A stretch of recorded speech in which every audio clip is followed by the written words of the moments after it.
Эфирден қалықлар вақытта студияда Олсун Нуриева исәмісіз. Бүгінгі шарылышының түп темалары. Уйын майданчығы тұрышы, кесілген ағашлар, көп фатирлы йортта яшәүчеләр проблемалар белән уртаклаша. Мында качелилар иске, тау, шу урыннары куркыныч урнашкан. Өстәвенә әле мында базлар урнашкан. Алар инде халык әйтүенчә эшләй башлаганнар.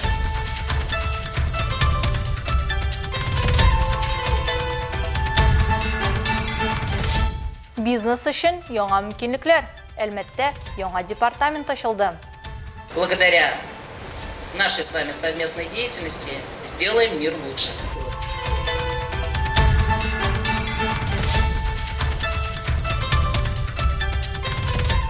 Йөрәк астындагы бәхет. Азнакайда булачак әниләр белән очрашу узды. Һәрбер бала үз бәхете белән туа. Шуңа ул шушы гаиләләргә бәхетләр алып килсен дип без өметләнеп торабыз. Һәм менә кайтып кына түгел, баланы тәрбияләргә кирәк. Ул балаларны тәрбияләп, аларны кеше итсен.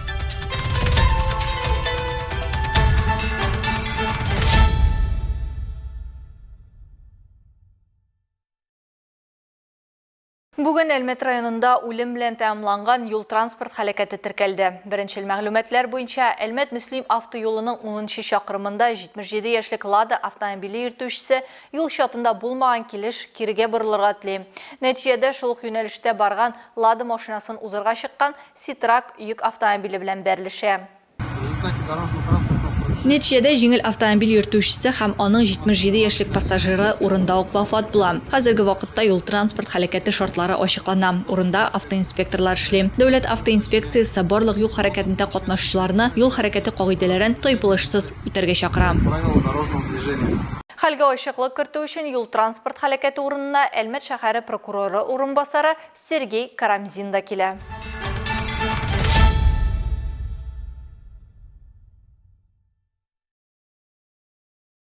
Әлмәттә Сәүдә сәнәгать палатасы берлегенең Татарстан көньяк-көнчыгыш икътисади районы буенча департамент ачылды. Аның төп бурычлары тәҗрибә уртаклашу, үзара ярдәмләшү өчен платформа булдыру, шулай ук җирле бизнеска һәр яклап ярдәм итү. Тантаналы ачылышта без дә булып кайттык. Малый и средний бизнес, мы видим, что сегодня он развивается позитивно по всем основным направлениям. Бүген республикада 180 меңнән артык үз мәшгуль һәм кече бизнес вәкилләре эшчәнлек алып бара. Әлмәт районында да аларның саны елдан-ел арта. Район башкарма комитеты җитәкчесе Гүзәл Хәбетдинова яңа департамент эшмәкәрлекне үстерү, җирле компанияләрнең потенциалын ачу һәм нәтиҗәдә Татарстанның көньяк-көнчыгышының икътисади күрсәткечләрен үстерү өчен нәтиҗәле платформа булачагын билгеләп үтте. Нефтьчеләр башкаласында яшәүчеләр буларак без нефть сәнәгатенең төп эшчәнлек булуын аңлыйбыз. Әмма урта һәм кече бизнесның үсүе төбәккә тотрыклырак булырга мөмкинлек бирә. Шуңа күрә сезнең белән уртак эшчәнлегебез нәтиҗәсендә без үзебезнең дөньяны яхшырак итәчәкбез. Возможность быть региону более устойчивым. Поэтому благодаря нашей с вами совместной деятельности сделаем мир лучше. Департамент Әлмәттә нигезләнеп республиканың көньяк-көнчыгыш эшмәкәрләре белән эшләячәк. Яңа оешма халыкара эшчәнлеккә ярдәм итүендә кертеп, хезмәтләрнең тулы спектрын күрсәтә. Ситуация в стране в целом непростая. Илдәге вазгыять гади түгел һәм безгә бүген республикада булган чараларның конкрет җитештерүчеләргә җиткерелүе мөһим. Мисал өчен төрле судылар бар, тик алар турында барысы да белмим. Сәүдә сәнәгать палатасы бергә очрашып, актуаль проблемаларны җыю өчен эшли дә инде. Вот для этого нужна палата, чтобы все встречи были. И ваше мнение, знаю, где болевые точки. Чарада Республика Сәүдә сәнәгать палатасы берлеге партнерларының бизнес презентацияләре тәкъдим ителде. Шулай ук көньяк-көнчыгыш регион палатасы әгъзаларына әгъзалык билетларын тапшыру тантанасы булды.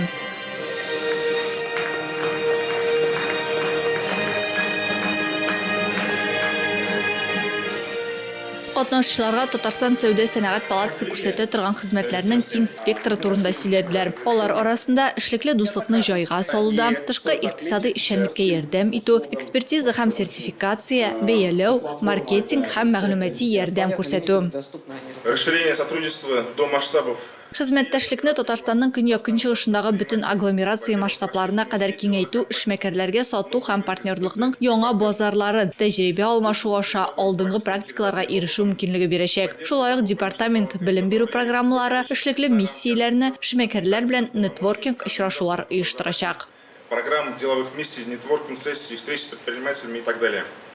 Чара ахырында килгән кунаклар эшлекле климатны яхшырту буенча үзләренең тәкъдимнәрен әйтә алдылар, шулай ук үзләрен кызыксындырган барлык сорауларга да җаваплар таптылар.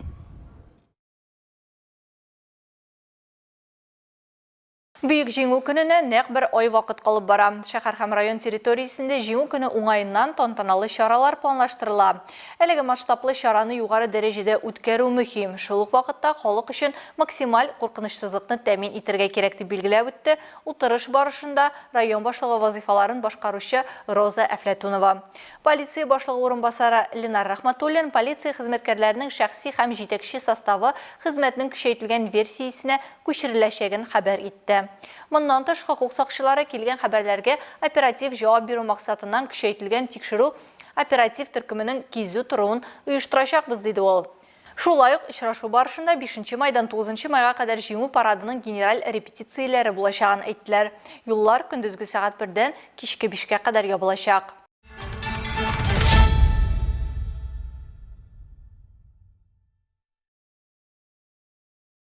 Без бөек җиңү көнен якын айткан 1945 елның төп вакыйгалары белән танышуыбызны дәвам итәбез.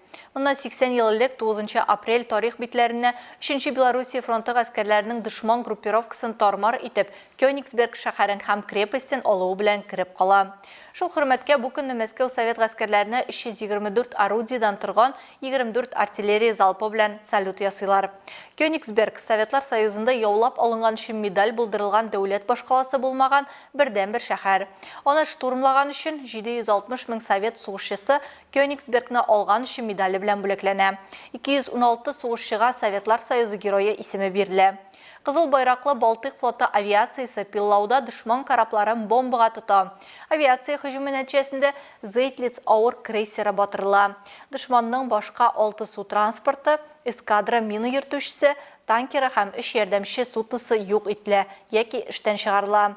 Союзниклар Көнбатыш фронтта зур һөҗүм башлыйлар. Ул 21 апрельдә немец фронты таркалуы белән тәмамлана. 1945 елның 9 апрелендә барлык фронтларда дошманның 54 танкы һәм үз йөрешле орудиясе, 28 самолеты юк ителә.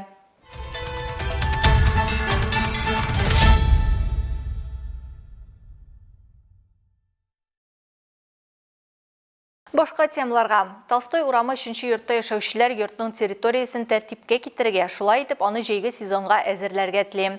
Ләкин мәсьәләне үзләре генә хәл итә алмый. Халык уен мәйданчыгының торышы белән дә канәгать түгел, аунап яткан киселгән агачлар да тынгы бирми. Әлеге йортта яшәүчеләр белән Алса Әхмәтҗанова күрешеп кайтты. Толстой урамы 3-нче йортта яшәүчеләрнең сүзләре буенча, әлеге уен майданчыгы аларның балалары, оныклары өчен куркынычсыз түгел. Монда качелилар иске, тау шуу урыннары куркыныч урнашкан. Өстәвенә әле монда базлар урнашкан. Алар инде халык әйтүенчә ишелә башлаганнар. Без килүгә йортның актив халкы территориясенең проблемалы участогы турында фикер алышу өчен җыелган иде. Аларның һәрберсе җыештырылган, куркынычсыз ишек алды күрергә тели. Уен майданчыгының торышы чыннан да кызыгырлык түгел. Погреба, они опасны, так как вот площадка... Бу базлар бик куркыныч инде. Әле тау шуа торган элементта баз өстендә тора бит. Ә безнең балалар монда уйнарга ярата. Әҗәйен монда хәмер яратучылар җыела. Куркынычсыз урын булмады инде безгә. Пьющие люди, так скажем, и здесь небезопасно. Менә аварга торган агачлар өстенә территория буенча киселгәннәре дә аунап ята. Бу халыкның тагын бер зур борчуы. Авария хәлендәге агачларны кисә башласалар да, ахырына хәтле җиткермәгәннәр. Җитмәсә, уен майданчыгы тирәле зур-зур чокырлар бар. Монда кайчандыр базлар булып, алар шундый хәлгә килгән күрәсең. Нужно сделать, вот лишнее убрать отсюда. Монда тәртипкә салу кирәк инде. Артык иске уен майданчыгы элементларын алып китәргә, моннан агачларны кисәргә һәм шушы базларны юк итәргә иде. Аларның хуҗалары бармы икән соң? Белмибез дә без. Күршеләр дә бер күргәнебез юк диләр. Хозяева есть, нет? А то вот соседи говорят, даже говорят, хозяев мы не видели. Сораулар шактый җыелган, шуңа күрә дә халык белән очрашуга, низагны уртага салып сөйләшү өчен идарәче оешма мастеры Зарина Әхмәдиеваны да чакырдык. Белгеч халыкка иң элек йорт яны территориясендә өмә оештырырга тәкъдим итте. Җыештыру өчен барлык кирәкле җиһазлар бирергә вәгъдә бирде. Икенчедән, ул аларның проблемаларын чишү өчен кирәкле инстанцияларга гаризалар язарга кирәклеген аңлатты.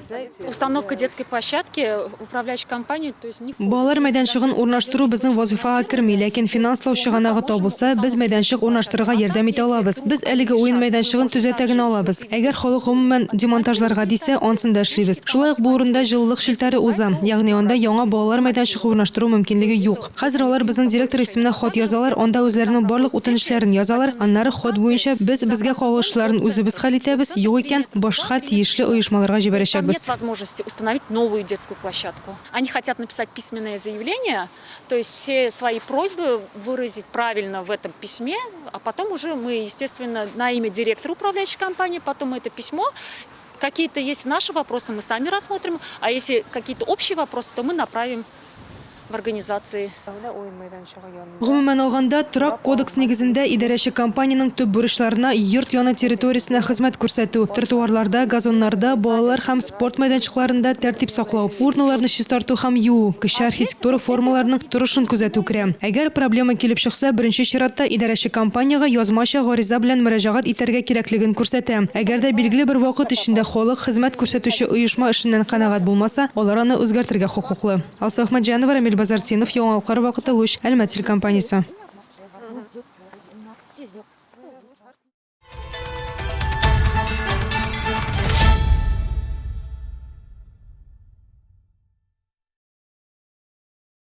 Ознакайда булачак әниләр белән чираттагы очрашу узды. Бу юлы йөкле ханымнар шәһәрнең мәдәни үзәгенә җыелды. Алар өчен биредә файдалы темаларга сөйләшү булды. Бәйрәм рухы астында күтәренке кәеф белән иттеләр. Бу хакта тулырак Ознакайдагы махсус хәбәрчебез Илмира Шәрифуллина материалында. Бәхет йөрәк астында дип исемләнгән чараны оештыручылар район мәдәният бүлеге хезмәткәрләре.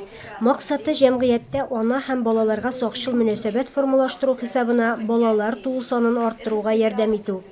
Бәби көтүче хатын-кызларны районның хатын-кызлар иҗтимагый оешмасы җитәкчесе Эльвира Галиева һәм мәдәният идарәсе начальнигы Гөлсинә Хафизова сәламләп, изге теләкләрен җиткерделәр.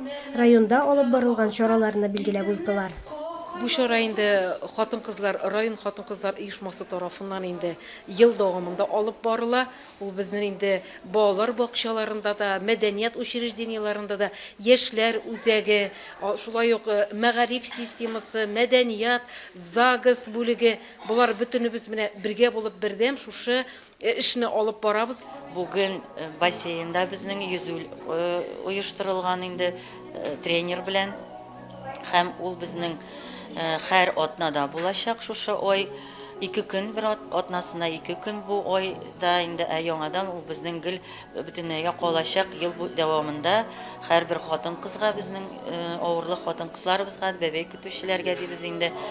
Мондый чараларны күпләп үткәрү абортларга профилактика булсын диләр оештыручылар. Һәрбер бала үз бәхете белән туа, шуңа ул шушы гаиләләргә бәхетләр алып килсен дип без өметләнеп торабыз. Һәм менә кайтып кына түгел, баланы тәрбияләргә кирәк. Ул балаларны тәрбияләп, аларны кеше итсеннәр, тигез канат булып бергә булып тәрбияләсеннәр дип без өметләнеп торабыз инде аларга теләп. Очрашу барышында балага исем кушу йоласы хакында мәгълүмат җиткерелде. Бишек җырларын башкару, әни һәм бәби шәмнәрен ясау буенча осталык дәресләре үткәрелде. Бүгенге осталык дәресендә ханымнар менә шундый 2 шәм ясыйлар. Аның берсе әни кеше өчен, ә икенчесе бала өчен.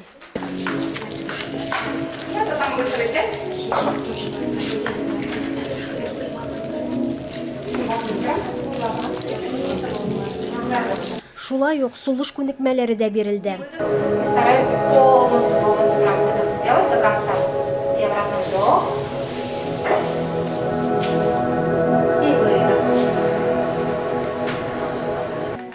Әлеге чарада бала көтүче 10ннан артык хатын-кыз катнашты. Кайберләре тормыш иптәшләре белән бергәләп килгәннәр иде. Без монда Ознакай районында Сәпәй авылында яшибез. Беренче бала көтәбез инде, кыз бала. Менә 6 ай инде. Булачак әниләргә йөклелек чорын яхшы кичереп, исән-сау балаларын тудырып, аларны лаеклы ул кызлар итеп үстерү насыйп булсын. Илмира Шәрифуллина, Рөстәм Әкбаров, яңалыклар вакыты, Луч, Әлмәт телекомпаниясе. Әлмәт көрәшчеләре кабат үзләренең лидерлыгын чираттагы җиңүләре белән ныгытты. Бу юлы егетләр Россия беренчелеге җиңүчеләре булды. Ярышлар Казанда 3 яшь категориясендә узды. 2007, 2008, 2009, 2010, 2011, 2012 елгы яшүсмерләр арасында чемпионнар билгеләнде. Нәтиҗәдә Әлмәт көрәшчеләре Михаил Соболев һәм Әмир Ханбиков алтын, Рәфис Гүзәеров бронза медаль иясе булдылар. Аңа кадәр әлмәтлеләр Ильяс Галимов истәлегенә аның туган ягы Чирмешәндә узган ярышларда җиңеп кайтты. Келәмдә очрашу мәктәп укучылары һәм яшьләр арасында Чирмешән муниципаль районы башлыгы кубогына узды. Дөнья чемпионы, 8 тапкыр Россия чемпионы Галимов Ильяс Самат улы истәлегенә багышланган беренчелектә 2010-2011 елгы егетләр 6 авырлык категориясендә һәм 2012-2014 елгы ир балалар 8 авырлык категориясендә көч сынашты. Чемпион исеме 13 командадан 144 катнашучы көрәште. Турнир йомгаклары буенча Әлмәтнең Акбүре көрәше яшь көрәшчеләре гомум команда буенча беренче урынны алдылар. Медальләр һәм дипломнардан тыш ярышларда 2 велосипед уйнатылды. Шуларның берсе Әлмәткә китте. Әлеге турнир көрәшчеләр шулай ук Ильяс Галимовның якташлары Вагызовлар, Кәримовлар, Ямаловлар һәм Билаловлар гаиләләре инициативасы һәм ярдәме белән оештырылды.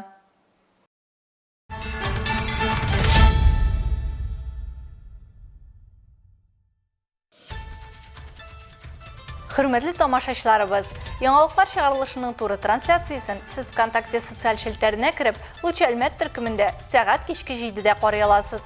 Безнең иң кызыклы сюжетларыбыз да рәсми аккаунтларыбызда урнаштырыла. Бүгенге чыгарылышта шулар иде. Мин Алсу Нуриева һәм монтаж операторы Динара Гайнетдинова сезнең белән саулашабыз. Исән сау булыгыз.